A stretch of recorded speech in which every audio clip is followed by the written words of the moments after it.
Good afternoon, everybody. My name is Carol M Creasey and I'm an author. I've been an author since 1993. It's not something I planned to be in my life, but sometimes your life takes you, on a different road, and it certainly did for me. My son Philip was born in 1971 and he had, right from the beginning, lots of difficulties. He had learning difficulties and health problems and wasn't expected to live for too many years.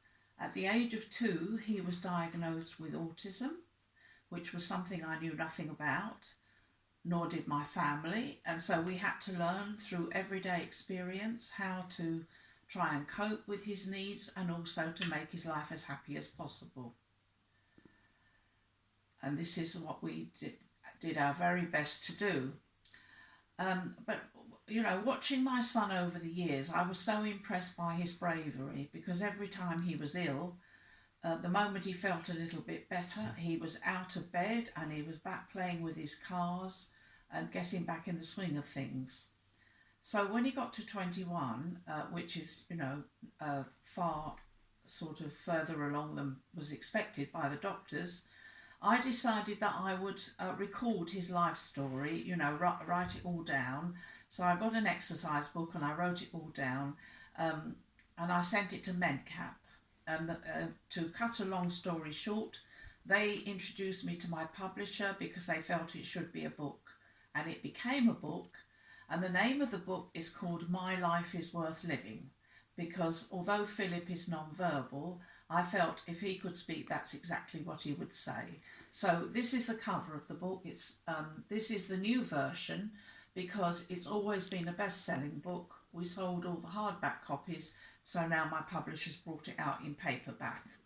It was also in 2020, it was nominated for a Reader's Choice Award, and I'm delighted to say that thanks to all my loyal readers, Facebook friends, Twitter friends who voted, it came first. So on the strength of that, we decided to also bring it out as an audio book. This is a physical copy that you can buy from me for £10, but it can also be downloaded from Amazon and Audible. And in between that time, I've written, in fact, 10 books in all, but I'm not going to speak about them all today. I'm just going to speak about the 2 that have been published this year. The first one is Nobody's Perfect. It's a detective novel, and the reason why it's called Nobody's Perfect is because the celebrity who has been murdered, she appears to be a perfect person. She's, if you like, a national treasure. She's adored by young girls everywhere. They want to look like her, have the same hairstyle, dress like her, and be like her.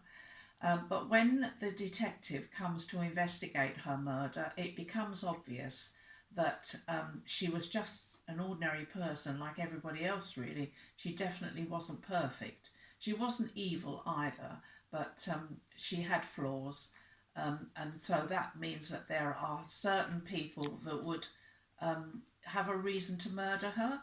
And the main ones were her sister, her housekeeper, her ex-husband and her psychiatrist. So as you read on, you will discover who the culprit was at the end of the book. And then it's been a very unusual time since 2020 with the pandemic, and I decided that I would like to write a book that was set during the pandemic,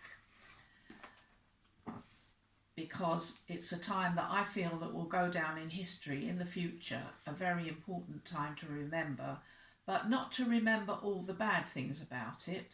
Obviously there was unnecessary deaths, there was suffering, heartbreak for families being apart from one another, but we also need to look on the positive side and celebrate the fact that there were people came together like they did during the war.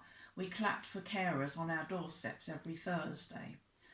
There were people like Captain Sir Tom Moore, who gave such a wonderful example at the age of 99, walking round his garden with his walking frame to help raise money for for the national health and the COVID situation, and what an amazing job he did. And there were lots of others like him. There were food banks. There were acts of kindness everywhere, and I wanted to record all this in a book, and I have done. But the characters are fictitious. They're four people who were children in the 90s. They grow up, go their different ways, but then they come together just before the pandemic, the four of them. And then, of course, we're plunged into lockdown. And the story is about their relationships with each other, whether their relationships can survive, if they can get on, and if sort of how they can work things out, because in lockdown nobody could leave anybody. So if you read the story, you will find out how they progressed during lockdown with the backdrop of COVID-19 in the background. And I hope you will read it, because it's an uplifting story. And as I say, I think that it was important to write something set in this very unusual, unprecedented time. And I'll show you the cover once again. It's called Please Forgive Me. It's actually out on the 10th of September, and I can sell copies from my website, which is www.carolemcreasey.com, or my Facebook page, www.facebook.com/Carol M Creasey. They cost £10 each plus £3 postage, which is a special offer at the moment for the month of September. So please contact me if you would like a signed copy. Thank you very much for listening, and have a lovely evening.